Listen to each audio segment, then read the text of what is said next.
add value to your business, or do you want to just be this administrative person? And often, if you look at your talent team and the caliber of talent in your company, they correlate. You could hire the best person for the job if they were in your candidate pool. All these individual employees, one by one, together, their voices all come together to articulate the culture of the company.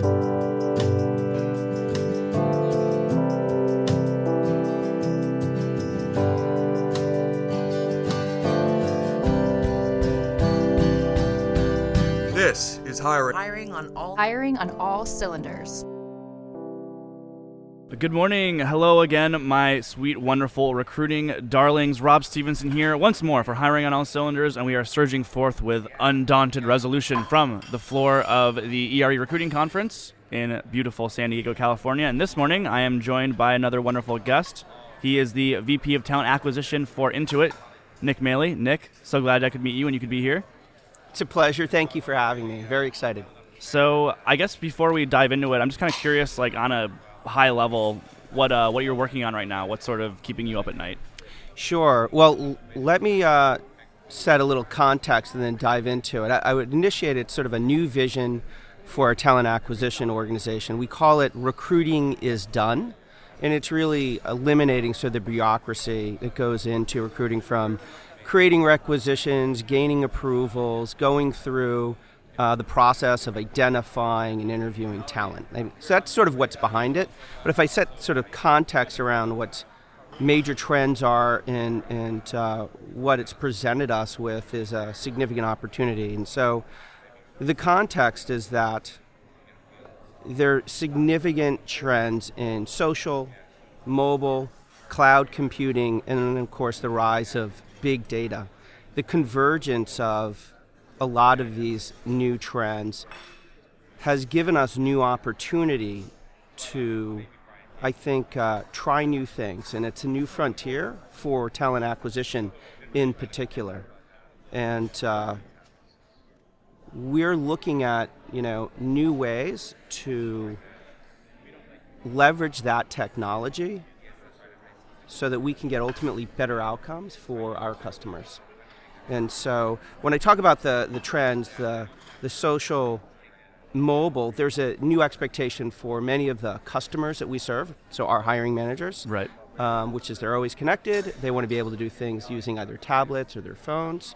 So when we think about the experience we want to develop for them, we have to ensure that we have solutions that meet their expectations. We talk about cloud and cloud computing is democratized, essentially technology and applications for all of us. And that's, you having lots of different apps on your cell phone as an individual, but then also as an enterprise company also means the democratization of all kinds of technology that you can now leverage and bring to bear to create new experiences, both for candidates and ultimately hiring managers, your customers. And depending on what you do with those, you can create these amazing new experiences. And that's what I mean is this new frontier, an opportunity for us. The big data piece, of course, allows you increasingly to leverage things like artificial intelligence, conversational UI, and other big data to do matching and other things within the realm of talent acquisition. And so when I say convergence, it's pooling all of that technology together so that we can ultimately meet the expectations of our leaders, at least at Intuit, which is to eliminate the recruiting process. And that's why I say, recruiting is done. And okay, so that was my follow-up question is what exactly is wrapped up in that messaging, recruiting is done? And by that you mean these traditional processes of passing candidates along through like an ATS that you would service at a desktop is dwindling away, and there's sort of like a new workflow that recruiters ought to expect their hiring managers to go through? Yeah, I think it's a fantastic question. It's not just technology from my perspective. It's in order to meet the vision, the aspiration, it's about how you organize. And so building an ecosystem of partners, your recruiting team, and then of course, the community within your respective company, bringing them together and creating OpMex and ways in which you can engage with talent on an ongoing basis. So it's building an ecosystem first, then it's really about determining what is the right experience, whether it be how you assess or the experience for a candidate or a hiring manager and what they go through. And then it's really how you leverage data and datafy that overall experience. Now that's where I think technology comes in, which is what a lot of people I think are focused on when they're talking about Intuit, which is what we're building. And that's essentially is a solution that would automate and then leverage, AI technology to do that, to kind of get rid of, I think, a lot of, sort of the mundane tasks that you have in recruiting. And that could either be through automation or it could be through AI. Right. So, and then in the conception of it at Intuit is sort of a personal assistant, right? That's right. Yeah, exactly. It's something that will allow you to sort of accelerate the work that you do. Gotcha. So we've got this panel you're working on, and when I spoke to you a couple of days ago, it seemed that I knew about it as much about it as you did, which is to say not so much. But upon further review, it looks like there's going to be various conversation about getting talent a seat at the table in terms of making sure it's not viewed as a cost center and defending current spending and budget and that sort of thing. So when you go into these boardroom meetings, what sort of things are you armed with so that you make sure that you're going to be able to fight on behalf of your team and defend their budget and give them their best chance that they have to succeed? Yeah, that's a great question. When I think about sort of just seat at the table in general, I don't know that everyone has a right. I think you actually have to earn it to an extent. Right, fight for it a little bit. To an extent, and if you're not at the table, you might be on the menu, and so that's I think somewhat important to understand. The mindset I have as a talent acquisition leader is that I'm a business leader first, and that I add value to the company, and that is of course through talent. When I'm coming to the table, whether it be partners within HR, it's the HR table of leaders, or it's the business leaders, you first need to do research and be able to present data. And my recommendation is within our team, and what I present is more data than words if it's a presentation. Right. And I think that's important. When I was starting down the road of our vision, I went on a very long listening tour and journey to hear from stakeholders, hear from customers, and benchmarked with peers in the industry. And of course then I did a lot of research to sort of outline what was happening in the industry, assess where the industry was going, and really brought that to the meetings to educate folks. And that helped, I think, formulate our overall strategy and where we could go as a business. Gotcha. So what did you learn when you were benchmarking and sort of taking the temperature of all these different stakeholders? Yeah. In general, what we saw is a significant transformation within talent acquisition.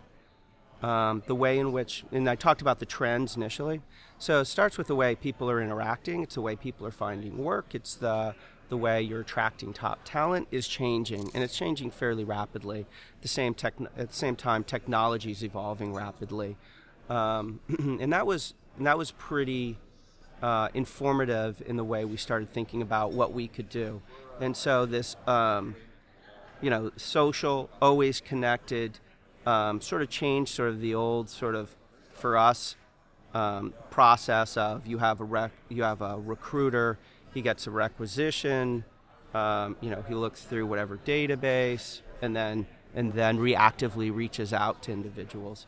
Increasingly, people are finding work through networks and through connections. And then the question is, are you connected with them at the right time? Are you building these talent networks and things? And so as I was meeting with a whole bunch of different leaders, and if you look around, this exhibit hall today, you're seeing a lot of technology like CRMs, you're seeing different marketing solutions and other things. And that's part of the evolution you see within talent acquisition. So is that sort of what informed the recruiting is done moniker as well, is the idea that how are job connections actually happening? Because speaking anecdotally, every job I've gotten, which granted is not a huge number, has been through people I knew. Like I didn't work with recruiters. I wasn't recruited. Precisely. Right. It was like a referral or like, hey, I know a guy, sort of situation. Precisely. Yeah, precisely. So if you're trying to find top talent and you start, interviewing top talent, you ask them about, the opportunities they've identified. Invariably, it's through their network. Right. And that can be, personal. That can be online, and that's. I think that's pretty significant and informative in terms of talent movement. And so when we think about where we want to be as an organization, as a recruiting organization, it's to be on the front end of that. We want to be a part of that network. And so we're identifying top talent proactively, nurturing and developing relationships over time. So if you're a recruiter listening to this and you're like, okay, well, my job is spent mostly sourcing and emailing and trying to engage with candidates and get them interested in the job. And there's this other area that's like, all right, well, most people, or not most people, but an unignorable amount of people are actually getting connected with jobs through their communities and their network. What do I do if I'm that person? And then, like, I don't have a talent community at my company. Like, do I have to invest in a recruitment marketing tool? Do I just need to start going to meetups? What's my move? Oh, what a great question. Yeah, it's not like we had them either when we started off. Right. And all these talent networks or talent communities that people talk about, they're evolving. There are days where we have very strong networks, talent networks, where we can very quickly convert great talent into hires, within a day, within 2 days. And then there are other areas where, quite frankly, we can't. But much like a recruiter who isn't doing that now, this is an evolution. It'd be an evolution for them. And so I think you start small and then you build over time.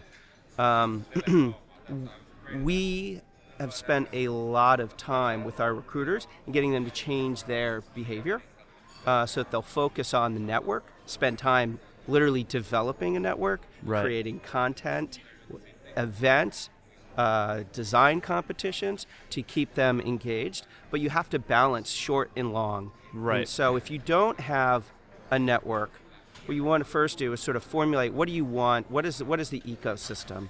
And for us, that can be vendors that you work with, so agencies. It can be sourcers and recruiters on your team.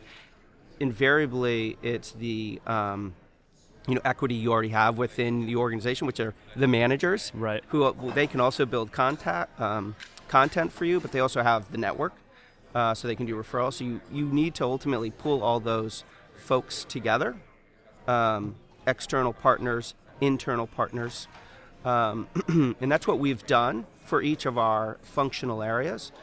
And you start small. We started in one area. We started in marketing, and we identified internal partners, external partners, outsourced providers, managed service providers, agencies that were trusted, that we worked with, that were very focused in a very specific marketing area. We pulled them together, and we built the ecosystem, and we talked about how we would share talent and engage with one another on what was critical for us. And then all recruiters went through this evolution. Part of their time is working on unique skills where they really have to hunt in a classical sense, where they have to source people, assess people, present, and walk them through the process. And then they had to start working on building an ecosystem, which is engaging people that have I would say a general profile that meets most expectations within, say, marketing, and start building relationships with them over time. So if they're not ready now, that's fine, but you come up with a way to engage them, bring them on campus, engage with them online. It could be a podcast, it could be and so we continue to sort of nurture those relationships. And that was a big piece of managing it. And, we are very tactical with recruiters, which is how much time are you spending recruiting and how much time are you building a talent network? And you have to help manage that for them. It's been, I think, about a 2.5-year evolution, and we've been doing that in each function. And still there are times when recruiters they just kind of have to do the classic recruiting, but then there are times where their networks are strong, that they've developed, and they can leverage those. And so I think it's an ongoing thing where you need to look at how you can sustain it over time. Right. That's so tricky because, as you say, it's a long game, and there's this pressure for recruiters and talent people to fill roles. And if you're spending half your time or whatever percent of your time building a long-term pipeline and doing something that might not pay off for a while, that doesn't help your bottom line that quarter, right?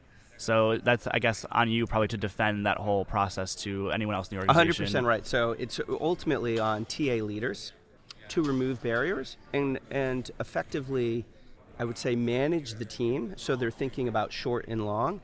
It also would require you to recognize the short and long work, not just the short work. So, traditionally people are, maybe bonused at the end of a quarter for getting lots of hires. Right.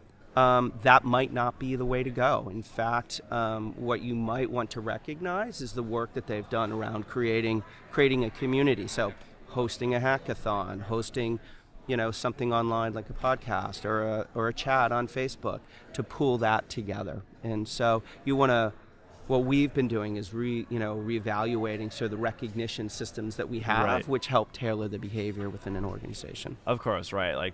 Whatever people are incentivized on, that's the path they're going to pursue, right? So if you incentivize them on building a community, then next thing you know, you have a meetup at your office. Absolutely. Yeah, exactly. And look, it's an evolution, and it is something you always have to continue to work at in order to sustain. My general thought is that you can get really highly productive, amazing recruiters together, and they can move fast and get results quickly. More times than not, though, that model is it's a closed loop system if you think about it from that perspective. They can move fast and they can be productive, but they're not going to go far. And I think that's the difference in building an ecosystem. When you're pulling in partners, internally and externally, and building that, and it takes time, you're going to go farther. So you'll get the productivity, you will get the speed, it will take time, but in the end, because you're playing the long game, you're going to have a sustainable solution. And so there are many, many benefits that we have enjoyed because of it. After working on it, our key customer benefit metrics, which are quality of hire, which we measure, has improved significantly. Cycle time has come down significantly, so speed. And then experience has improved immensely for both hiring managers and candidates. And those are candidates we hire and candidates we don't hire, where our net promoter scores are skyrocketing. And I think a big piece of that is that you have an ecosystem of individuals that are engaging with this talent that really know, really understand that talent pool, whether it be in marketing or whether it be in data, and they can build experiences that are meaningful. I think another huge outcome for us, which has been significant around building these talent networks, is a large focus on over-indexing in diversity. And as a consequence, we have seen significant improvements in both gender and underrepresented minorities. And that's because we're nurturing the relationships, not being reactive when we have roles. And so we can engage and we can, again, customize kind of content and engagement with folks in software development or in marketing and product management. And when we get new roles, we are able to leverage that talent network and pull them through the funnel. I love it. So a lot of people are talking about the notion of a talent community, and maybe this is just on me for not connecting these dots, but it comes from this place of how are people actually finding their next career move, and it turns out it may not be waiting for an email from a recruiter or waiting for an in-mail for someone to tap them on the shoulder and say, hey, I've got your next job for you. They sort of are always kind of in the back of their mind exploring those opportunities within their own network. So really fascinating to hear. I could keep picking your brain about this, but I'm going to let you carry on living your life. Wonderful. Thank you so much. This has been fantastic. Yeah, this has been awesome. Great meeting you, Nick. Thanks so much for joining me. Thank you.